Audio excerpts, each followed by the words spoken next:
Hello बच्चों, तुम लोगों को क्लास 12 में पढ़ा रहे थे हेलो एल्केन्स और हेलो एरीन। तो उसमें आज हम बात करते हैं chemical properties of halo alkane के बारे में, है ना। तो हेडिंग दो chemical properties of halo alkane. Chemical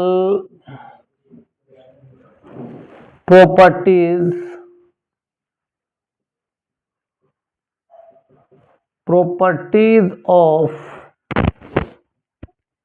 halo alkane. Halo alkane क्या है, इसका IUPAC नेम है और कॉमन नेम इसको क्या बोलते हैं, अल्काइल हैलाइड ने। तो chemical properties of halo alkane में सबसे पहले आज बात करते हैं बेटा न्यूक्लियोफिलिक सब्स्टिट्यूशन रिएक्शन। क्या बात करते हैं बताओ, न्यूक्लियोफिलिक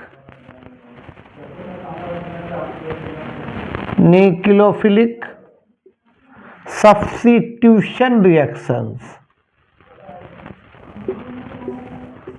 न्यूक्लियोफिलिक सब्स्टिट्यूशन रिएक्शन।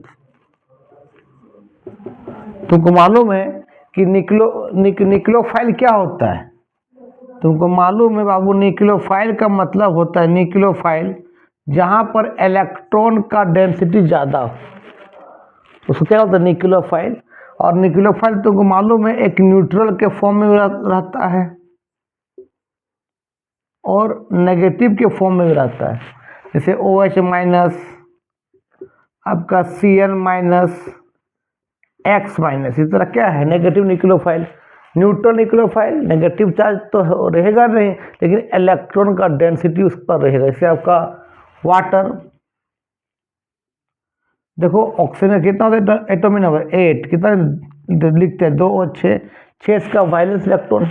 और ऑक्सीजन जो है 2 हाइड्रोजन से बॉन्डेड है, फिर भी ऑक्सीजन के पास क्या है 2 लोन पेयर, मतलब 4 इलेक्ट्रॉन क्या अनबॉन्डेड है, मतलब इलेक्ट्रॉन की डेंसिटी है। तो वाटर हुआ, अमोनिया हुआ, है ना, ईथर हुआ, है ना, या तो आपका एल्कोक्साइड हुआ, RO माइनस को बोलते हैं एल्कोक्साइड आयन। तो ये सब तरह क्या है, सॉरी ये तो एल्कोक्साइड आयन नेगेटिव में आ सकता है, ये RO माइनस नेगेटिव में है ना। तो इसको बोलते हैं न्यूक्लियोफाइल। न्यूक्लियोफाइल का मतलब होता है जहाँ इलेक्ट्रॉन डेंसिटी क्या हो ज़्यादा हो, उन न्यूट्रल के फॉर्म में रहते हैं और नेगेटिव के फॉर्म में रहते हैं, ठीक है। तो अब हम बात करते हैं न्यूक्लियोफिलिक सब्स्टिट्यूशन रिएक्शन में। जैसे मान लेते हैं हमने लिए RX, और तुमको मालूम है कि X क्या लिविंग ग्रुप होता है, हटने वाला ग्रुप। X निकलता है किस, in the form of X minus के फॉर्म में। तुमको मालूम है कि X का इलेक्ट्रोनेगेटिव R से ज़्यादा होता है, तो यहाँ पर R पर क्या होता है बताओ, डेल पॉजिटिव होता है, और X पर क्या होता है बताओ, डेल नेगेटिव होता है। तो ये निकलेगा कब निकलेगा, जब कोई इसमें स्ट्रॉन्ग न्यूक्लियोफाइल डाल देंगे। Nu माइनस होगा लेकिन स्ट्रॉन्ग न्यूक्लियोफाइल होगा, स्ट्रॉन्ग न्यूक्लियोफाइल, क्योंकि आपका X माइनस भी क्या एक न्यूक्लियोफाइल है, ठीक है। तो जब स्ट्रॉन्ग न्यूक्लियोफाइल आएगा और ये न्यूक्लियोफाइल जब इस R पर अटैक करेगा, तो वहाँ से X क्या करेगा बताओ, वहाँ से लीव कर जाएगा, हट जाएगा। तो बता क्या बनेगा, देखो तो क्या बनेगा, RNU प्लस क्या X माइनस, ठीक है। तो मालूम है R का मतलब क्या होता है, अल्काइल ग्रुप। इसका फॉर्मूला क्या होता है तुमको मालूम है, Cn H2n प्लस 1, n का वैल्यू 1 पुट करेंगे CH3 आएगा। हमने लिया CH3, X में क्या ले लिया Cl, अब मान लिया लगा दिया OH माइनस, ये भी क्या स्ट्रॉन्ग न्यूक्लियोफाइल है। जब ये R पर अटैक करेगा तो Cl वहाँ से क्या करेगा, रिमूव हो जाएगा। तो बता क्या बनेगा बता तो, CH3OH प्लस क्या Cl माइनस, है ना। इसी बोलते हैं न्यूक्लियोफिलिक सब्स्टिट्यूशन रिएक्शन। जब कोई स्ट्रॉन्ग न्यूक्लियोफाइल जब R पर अटैक करता है तो वहाँ X क्या करता है, वहाँ से लीव कर जाता है, ठीक है। इसी बोलते हैं न्यूक्लियोफिलिक सब्स्टिट्यूशन रिएक्शन। एक न्यूक्लियोफाइल गया और एक न्यूक्लियोफाइल निकला, स्ट्रॉन्ग गया वीक निकल गया, है ना, लिख लो। अच्छा X माइनस में, तो एक मिनट देखो यहाँ पर, जैसे X माइनस में सबसे अच्छा लिविंग ग्रुप कौन होगा, तुमको मालूम है कि X में क्या होगा, RF भी हो सकता है, RCl हो सकता है, RBr भी हो सकता है, आर आई। सबसे बेस्ट लिविंग ग्रुप कौन है? आई। क्यों? क्योंकि आई का साइज बड़ा है। तुमको मालूम है कि फ्लोरीन, क्लोरीन, ब्रोमीन, आयोडीन जब ऊपर से नीचे आते हैं तो एटम का साइज क्या होता है? बढ़ता है। तो यहाँ पर आर एफ की भी इतना छोटा सा बॉन्ड लेंथ है, जैसे से नीचे जाएंगे उसका बॉन्ड लेंथ बढ़ेगा। आर बी आर का इतना भी बॉन्ड लेंथ है, आर आई का इतना बड़ा बॉन्ड लेंथ। जितना बॉन्ड लेंथ बढ़ेगा उतना फोर्स ऑफ अट्रैक्शन घटेगा और जल्दी आई माइनस क्या होगा? निकल जाएगा। दैट मीन्स तुम बोल सकते हो कि I is the best leaving group. I सबसे ज़्यादा अच्छा लिविंग ग्रुप है। तब कौन है? B R minus. तब कौन है? C L minus. फिर कौन है? F minus. मतलब आई इज द क्या है? I is the best leaving group. मतलब लिविंग ग्रुप में जल्दी निकलता है, मतलब रिएक्टिविटी भी ज़्यादा हो गया उसका, मतलब आर आई का रिएक्टिविटी सबसे ज़्यादा होगा। फिर आर बी आर का रिएक्टिविटी होगा। फिर आर सी एल का होगा। आर एफ का ये रिएक्टिविटी ऑर्डर है। ये रिएक्टिविटी ऑर्डर लिख लो। एक चीज और याद रखना बाबू कि कोई भी बेस को हम, जैसे सोडियम हाइड्रोक्साइड, पोटासियम हाइड्रोक्साइड, मान लेते हैं सोडियम हाइड्रोक्साइड को NaOH को जब डालेंगे पानी, एक्वस, एक्वस मतलब पानी, ठीक है, तो वहाँ पर ये टूटेगा क्या बताओ? ये Na प्लस और ये OH माइनस। तो ये OH माइनस को बोलते हैं स्ट्रॉन्ग न्यूक्लियोफाइल बोलते हैं, स्ट्रॉन्ग न्यूक्लियोफाइल। तो कोई भी बेस को जब हम पानी डालते हैं तो वहाँ जो OH माइनस निकलेगा उसको बोलते हैं स्ट्रॉन्ग न्यूक्लियोफाइल, ठीक है। तो अब एग्जाम्पल लिखते हैं हम, है ना। Example of nucleophilic substitution reaction. Example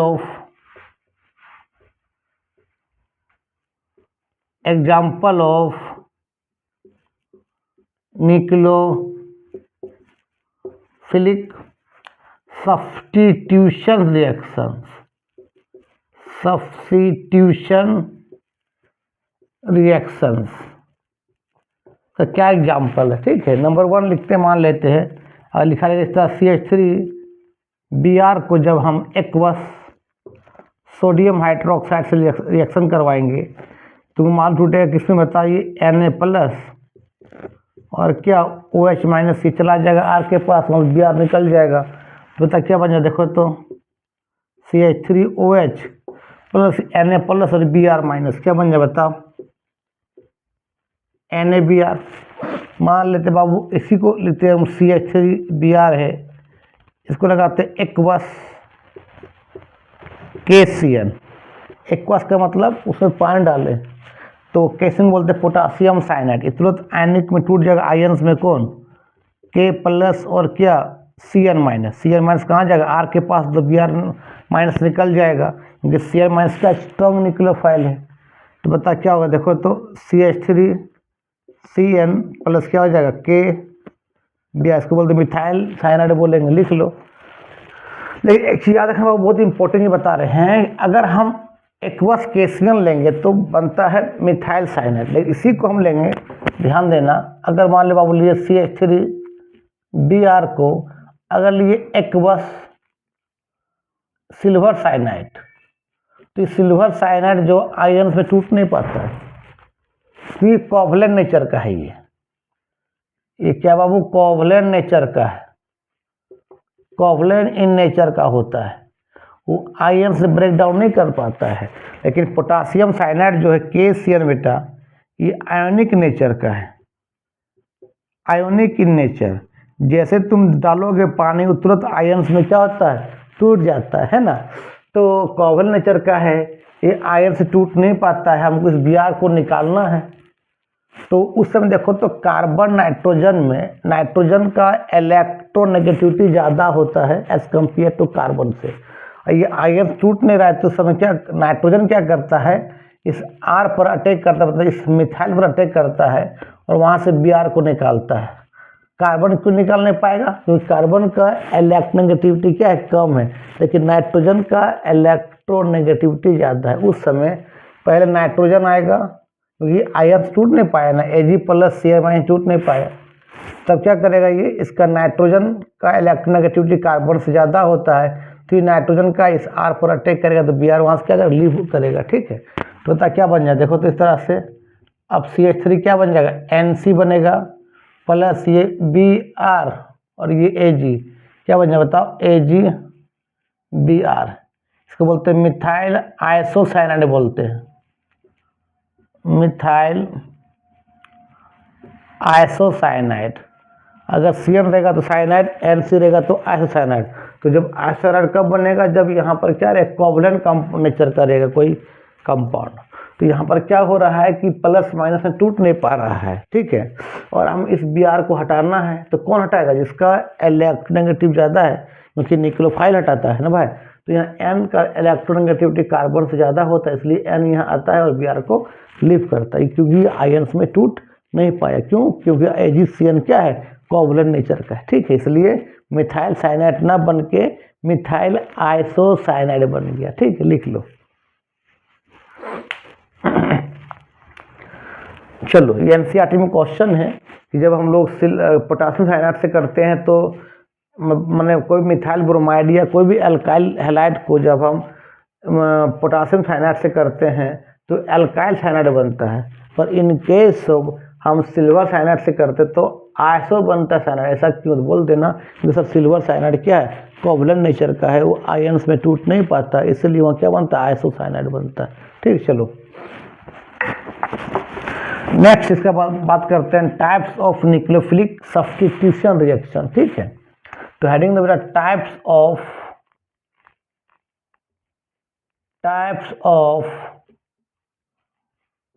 nucleophilic substitution reaction. तो ये दो टाइप का पढ़ना है, एक पढ़ना SN1 and SN2 reaction, SN1 reactions, और एक पढ़ना बाबू SN2 रिएक्शंस। SN1 को बोलते हैं यूनिमोलिकुलर न्यूक्लियोफिलिक सब्स्टिट्यूशन रिएक्शन, और SN2 बोलते हैं by molecular nucleophilic substitution reaction. तो SN1 जो अप्लीकेबल होता है बाबू, ये 3 डिग्री एल्काइल हैलाइड पर होता है, मतलब जिस कार्बन से हैलोजन लगा हो वो कार्बन 3 कार्बन से बॉन्डेड हो। तो अभी 1 बॉन्ड हुआ, 2 बॉन्ड, 3 बॉन्ड, 4 बॉन्ड, यहाँ भी कार्बन, यहाँ भी कार्बन, यहाँ भी कार्बन, तो इसको बोलते हैं आपका 3 डिग्री क्या, एल्काइल हैलाइड बोलते हैं। और SN2 जो होता है बाबू, ये 1 डिग्री एल्काइल हैलाइड पर अप्लीकेबल है। 1 डिग्री या तो 2 डिग्री भी बोल सकते हैं, 1 डिग्री एल्काइल हैलाइड पर अप्लीकेबल है। 1 डिग्री किसको बोलते हैं, जिस कार्बन से हैलोजन लगा हो वो 2 कार्बन से बॉन्डेड हो। तो 4 बॉन्ड करो, 1 2 3 4, यहाँ भी कार्बन, यहाँ भी कार्बन, तो यहाँ क्या होगा, H होगा। जिस कार्बन से हैलोजन लगा हुआ 2 कार्बन से बॉन्डेड है, तो ये 2 डिग्री हो गया, ये 2 डिग्री हुआ, ये 2 degree alkyl halide, 2 degree alkyl halide. 1 degree कब होगा, जिस कार्बन से हैलोजन लगा हो वो 1 कार्बन से बॉन्डेड हो। तो कार्बन 4 बॉन्ड होता है ना, तो 1 2 3 4, यहाँ कार्बन रहेगा, बाकी जगह क्या रहेगा, H रहेगा। जिस कार्बन से हैलोजन लगा है वो 1 कार्बन से बॉन्डेड है, तो इसको बोलते हैं हम लोग क्या, 1 डिग्री एल्काइल हैलाइड, 1 डिग्री क्या, एल्काइल हैलाइड। तो 3 डिग्री जिस कार्बन चेन से हैलोजन लगा हो, जिस कार्बन से हैलोजन लगा हो वो 3 कार्बन से बॉन्डेड होगा, 3 डिग्री। जिस कार्बन से हैलोजन लगा है वो 2 कार्बन से बॉन्डेड होगा, 2 डिग्री। जिस कार्बन से हैलोजन लगा है वो 1 कार्बन से बॉन्डेड होगा, तो 1 डिग्री एल्काइल हैलाइड। ठीक है, समझ में आ गया, तो लिखो 2 है। अब बात करते सबसे पहले SN1 रिएक्शंस के बारे में। तो SN1 रिएक्शन ध्यान देना बाबू, SN1 रिएक्शन, SN1 रिएक्शन एक कॉम्प्लेक्स रिएक्शन होता है। एक क्या होता है, कॉम्प्लेक्स रिएक्शन। तुमको पढ़ा होगा सर केमिकल काइनेटिक्स में, कॉम्प्लेक्स रिएक्शन क्या होता है, जो रिएक्टेंट से प्रोडक्ट एक से ज़्यादा स्टेप में हो उसको बोलते हैं कॉम्प्लेक्स रिएक्शन। और उसका रेट ऑफ रिएक्शन उन स्टेप पर निर्भर करेगा जो स्टेप क्या होता है, स्लो होता है। तो याद रखना, कॉम्प्लेक्स रिएक्शन वह रिएक्शन होता है जो रिएक्टेंट से प्रोडक्ट एक से ज़्यादा स्टेप में हो, और उसका रेट ऑफ रिएक्शन उन स्टेप पर निर्भर करेगा जो स्टेप क्या स्लो है। जैसे मान लेते हैं कार्बन है सॉलिड, ध्यान देना, इसको हाफ ऑक्सीजन से रिएक्शन करवा दिए, तो पहले बना carbon monoxide gas, CO gas बना। मान ले ये स्टेप 1 है, इसका स्टेप 1 है, स्टेप 1 है। फिर कार्बन मोनोऑक्साइड है, गैस के फॉर्म में है, फिर हाफ O2 से रिएक्शन करवाया, क्या बना, CO2 गैस बना। तो ये आपका स्टेप 2 है, स्टेप 2 है। तो रिएक्टेंट से प्रोडक्ट कितना स्टेप हुआ, 2 स्टेप। मान ले स्टेप 1 स्टेप 2, मान ले स्टेप 2 आपका है, मान लेते स्लो स्टेप, और स्टेप 1 तेरा क्या बताओ, मान लेते हम लोग क्या है, फास्ट है, या मान लेते हैं इसको मान लिए हम लोग स्लो स्टेप है, और ये तेरा क्या बताओ, फास्ट स्टेप है। तो रेट ऑफ रिएक्शन जो होता है उन स्टेप पर निर्भर करता है जो स्टेप क्या होता है, स्लो होता है। तो यहाँ पर किस पर निर्भर करेगा, ये इस पर निर्भर करेगा, ये स्लो स्टेप है। तो कॉम्प्लेक्स रिएक्शन का रेट ऑफ रिएक्शन उन स्टेप पर निर्भर करता है जो स्टेप क्या होता है, स्लो होता है। ठीक है, चलो तो SN1 का बात करते हैं अभी हम। चलो मान ले C है, अब यहाँ पर भी CH3 है, यहाँ पर भी एक CH3 है, और यहाँ पर भी एक CH3 है, और यहाँ X ग्रुप लगा हुआ है। X लिविंग ग्रुप होता है, और तुमको मालूम है कि CH3 भी एक बहुत बल्कि ग्रुप है, ये भी CH3 एक बहुत बल्कि ग्रुप मतलब जिसका बल्कि ग्रुप होगा जिसका मॉलिक्यूलर मास ज़्यादा होता है पगला, तो ये भी एक बल्कि ग्रुप है। तो आपस में यहाँ बहुत रिपल्सन होता है सबके बीच में, इसको बोलते हैं स्टेरिक हिंड्रेंस बोलते हैं,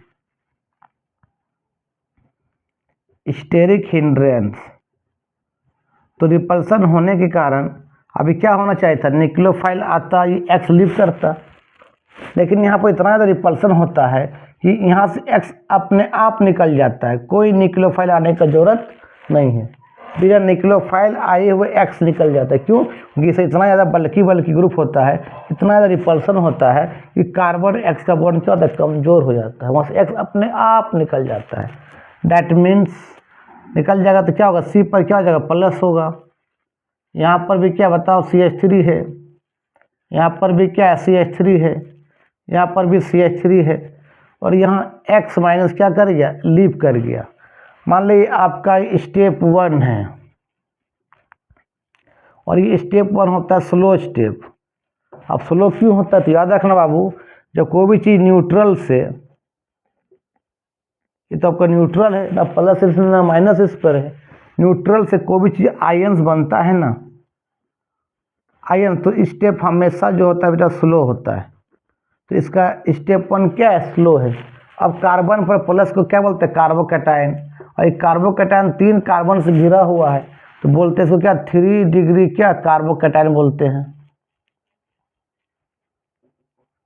अब प्लस आगे कार्बन पर, तो वो भी चाहेगा न्यूट्रल होना ना, तो अब न्यूक्लियोफाइल आएगा।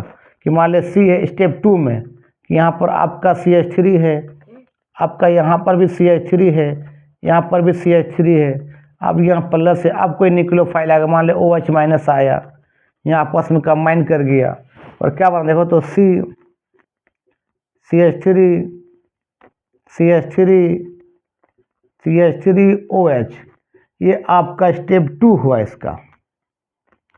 लेकिन ये स्टेप 2 इसका फास्ट होता है।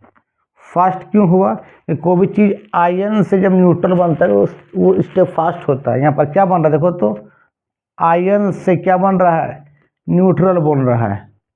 कोई भी चीज़ आयन से जब न्यूट्रल बनता है वो क्या होता है, फास्ट होता है। तो बताओ इसका रेट ऑफ रिएक्शन किन स्टेप पर निर्भर करता है, जो स्टेप स्लो है। कौन सा स्टेप स्लो है, फर्स्ट स्टेप, ये वाला। क्या फर्स्ट स्टेप में कोई न्यूक्लियोफाइल लगा हुआ है, नहीं, क्योंकि न्यूक्लियोफाइल बाद में लगा, पहले यहाँ X निकला, उसके बाद न्यूक्लियोफाइल लगा। तो SN1 रिएक्शन कहता है कि the rate of reaction does not depends upon the nucleophile. क्यों नहीं करता भाई, न्यूक्लियोफाइल लगा है लेकिन स्टेप 2 में लगा है, और जो रिएक्टेंट से प्रोडक्ट एक से ज़्यादा स्टेप में होता है उसका रेट ऑफ रिएक्शन उन स्टेप पर निर्भर करता है जो स्टेप स्लो होता है। तो ये स्टेप 1 इसका स्लो है, उसमें कोई न्यूक्लियोफाइल लगा नहीं है, इसलिए SN1 रिएक्शन जो होता है आपका न्यूक्लियोफाइल पर डिपेंड नहीं है। पहले X निकला, उसके कार्बोकैटायन कार्बन बना, उसके बाद न्यूक्लियोफाइल लग रहा है स्टेप 2 में, और स्टेप 2 फास्ट है।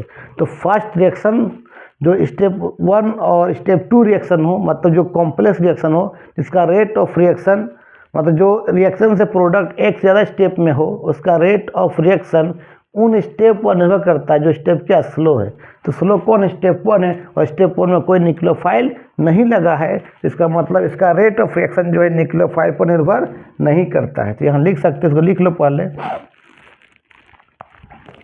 चलो इसको लिख लिया, अब इसको लिख लो थोड़ा सा कि SN1 रिएक्शन न्यूक्लियोफाइल पर निर्भर क्यों नहीं होता है। तो बोलना सर स्टेप 1 इसका स्लो प्रोसेस है, और स्लो स्टेप पे कोई न्यूक्लियोफाइल नहीं लगा हुआ, इसीलिए ऐसा हो रहा है। तो क्या लिखोगे, the rate of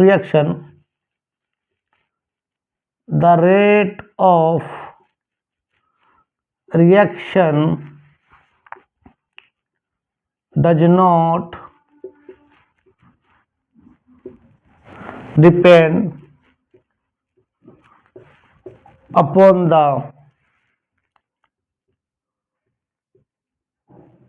nucleophile depend नहीं करेगा, बट ओनली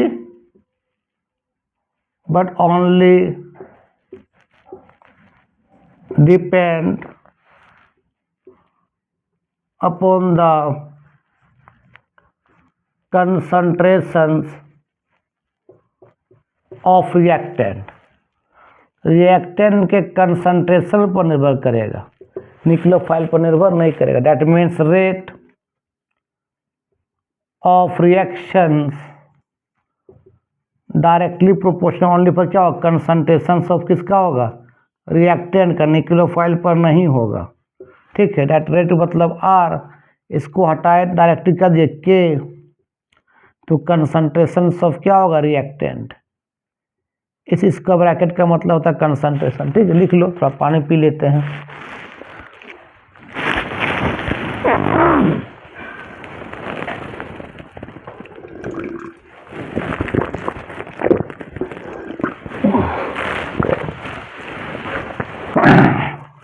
लिख लिया।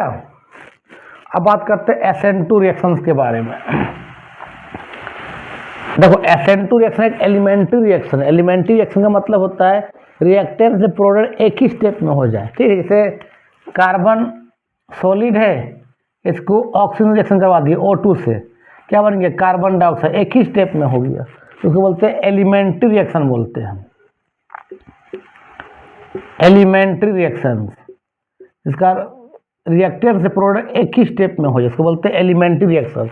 तो यहाँ SN2 एलिमेंट्री रिएक्शन से, और SN1 आपका कॉम्प्लेक्स रिएक्शन से है ना, याद रखना।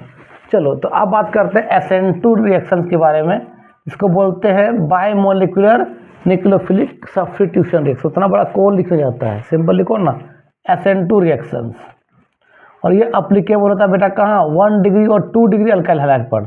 तो मान लो 1 डिग्री लेते हैं, 1 डिग्री एल्काइल हैलाइड, मान लें कार्बन पर क्या X है, यहाँ पर CH3 है, और यहाँ पर दोनों जगह क्या H है।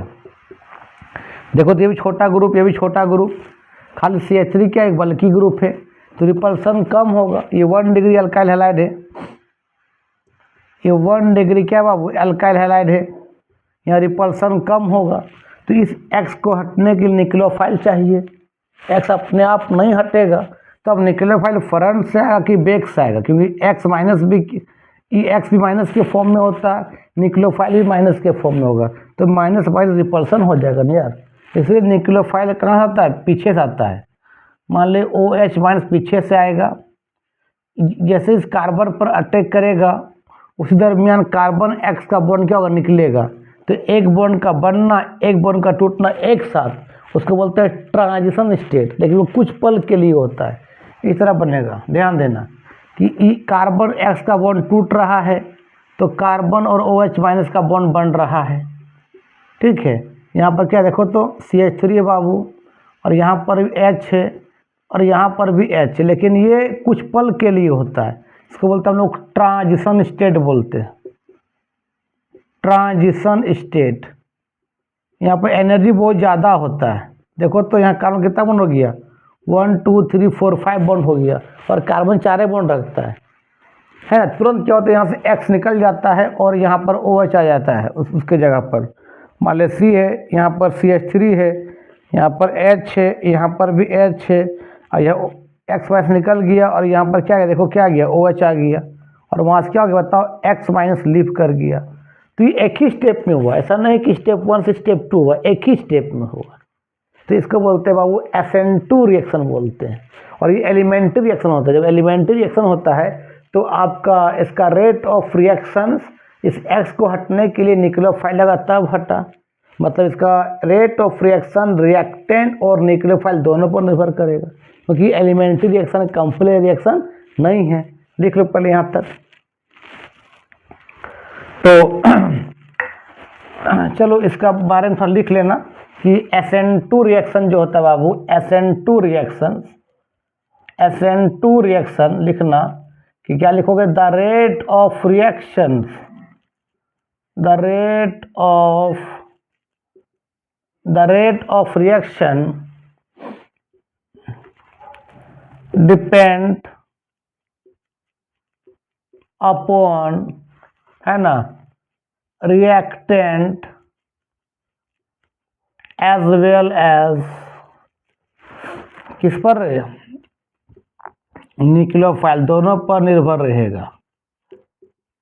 ठीक है, दैट मीन्स रेट डायरेक्टली जो होगा आपका कंसंट्रेशन ऑफ रिएक्टेंट एंड वो न्यूक्लियोफाइल पर क्या होगा, निर्भर रहेगा।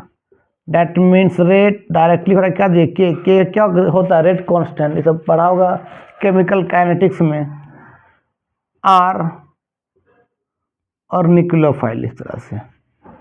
अरे चिया रखना बाबू, SN1 रिएक्शन जो होता है वो होता है प्रोटिक सॉल्वेंट के प्रेजेंट में। प्रोटिक सॉल्वेंट का मतलब होता है जो बाबू क्या दे, H+ आयन दे, उसको बोलते हैं प्रोटिक सॉल्वेंट। तो SN1 रिएक्शन क्या होता है, प्रोटिक सॉल्वेंट के प्रेजेंट में। जैसे आपका वाटर के प्रेजेंट में बोल सकते हैं कि वाटर भी देता है H+ आयन, आपका एल्कोहल ROH ये भी H+ देता है। तो प्रोटिक सॉल्वेंट के प्रेजेंट में हो या तो एसिटिक एसिड, ये भी तरह क्या है, H+ देता है। तो प्रोटिक सॉल्वेंट के प्रेजेंट में क्या होता है, SN1 रिएक्शन होता है, याद रखना। लेकिन SN2 रिएक्शन जो होता है अप्रोटिक सॉल्वेंट में होता है। अप्रोटिक सॉल्वेंट का मतलब होता है बाबू कि जो H+ आयन ना दे, है ना। जैसे आपका एसीटोन, क्या रे, एसीटोन होता है। एक होता है आपका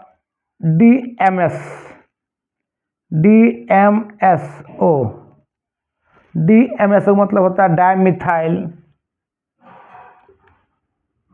डाइमिथाइल सल्फो ऑक्साइड। कैसा फार्मूला होता है, इससे ध्यान देना इसका, यहाँ पर लिख देते हैं। ये S डबल बॉन्ड O यहाँ होता है, ये CH3, इसको बोलते हैं डाइमिथाइल सल्फो ऑक्साइड। ये H+ आयन नहीं देता है, एसीटोन भी तो नहीं देता। तुमको मालूम है एसीटोन का क्या तो formula, C double bond O, यहाँ पर CH3, यहाँ पर क्या होता है CH3, है ना। DMSO में सिर्फ क्या होता है, सल्फर होता है। एसीटोन में क्या होता है, यहाँ C होता है ना। तो लिख लो, ये सब थोड़ा सा जानना चाहिए। अप्रोटिक सॉल्वेंट का मतलब जो H+ आयन नहीं देता है, अब प्रोटिक सॉल्वेंट जो H+ आयन देता है। चलो ये लिख लो।